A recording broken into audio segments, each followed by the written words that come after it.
The Knicks handed Kristaps Porzingis the keys to the car this season, and so far he is cruising. Monday, KP recorded his fifth 30-point game of the young season when he hit the Nuggets with a career-high 38 and the Knicks' third straight win.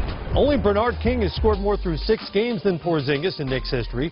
He also joined this list of players with at least 4 30-point games through the first 6 games of a season before their 22nd birthdays. Brian Mahoney of the Associated Press is based in New York, wrote about Porzingis today. And Brian, based on what you wrote, Porzingis himself seems not the least bit surprised by what he's doing. What strikes you most about his hot start? Well, they have a good way of using him right now, it seems like, where they're getting him that ball maybe, 6-8 feet from the basket. He's just turning and shooting over guys with that 7'3" height advantage.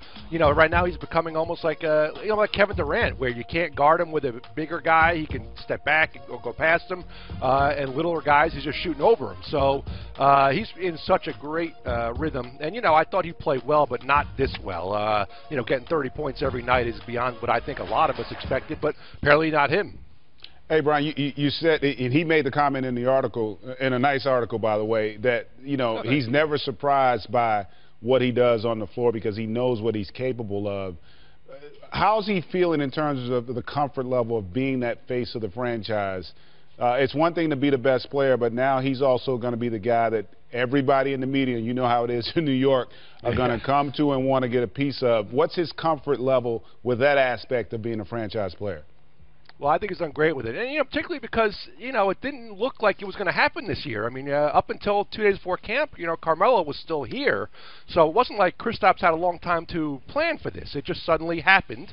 And, he's been terrific. And, I think having 2 years here to kind of watch what Carmelo has gone through, he's aware of the process, how it's going to be after the games, the pressure on him.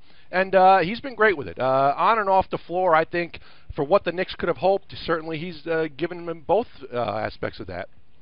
Brian, I know it's a subtle thing sometimes, but how important is it to have a veteran point guard like Jarrett Jack in the mix, to feed him and to feature him and to let everybody else understand exactly why you have to focus on the best player like that?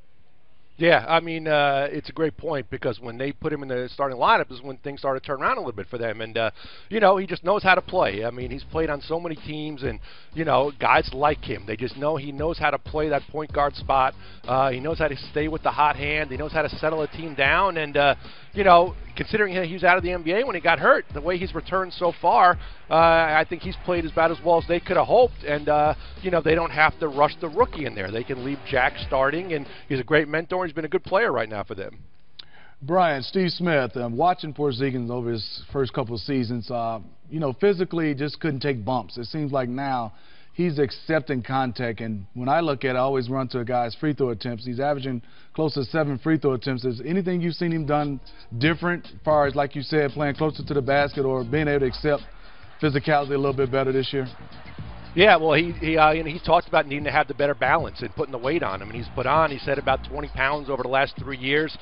He looks bigger and stronger. Just seeing him now when he walked in the locker room, just in his workout shirt. I mean, he looks like a bigger guy than he was. I mean, you need that because during the course of the season, you're going to lose a couple pounds naturally. And he's worked hard to make sure this year he keeps that weight on. And if you're going to be able to, if you want to play in the post and stay there, you have to keep that strength all year long. And he's committed to doing that. And, as long as he does, I think he's going to be a force down there. Brian, Frank Ntilikina came to the Knicks in the draft as a mystery to Knicks fans, most American basketball fans as well, and remains so for the most part because he's only played in 4 games and limited minutes thus far.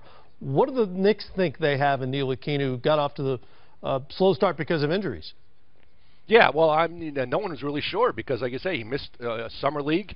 He missed almost all of preseason, then he got hurt when the season started. So the expectations are, kind of low a little bit. But since he's come back, he's played pretty well. He's got good size. He plays a smart game. He sees the floor well. The shot isn't there yet. I think he's got to work on his jumper. But as far as being a rookie coming in and missing the time he has, he's done fairly well. And this system seems like it works for him a little bit. And I think again, being able to play behind Jarrett Jack, Ramon Sessions is still here. I think he doesn't have to rush, and that's important because the pressure in New York. You throw a guy out there and it doesn't work out, it's going to be really tough for him. Brian Mahoney from the Associated Press, a standout in that New York media horde. We appreciate you stopping by. Thanks, guys.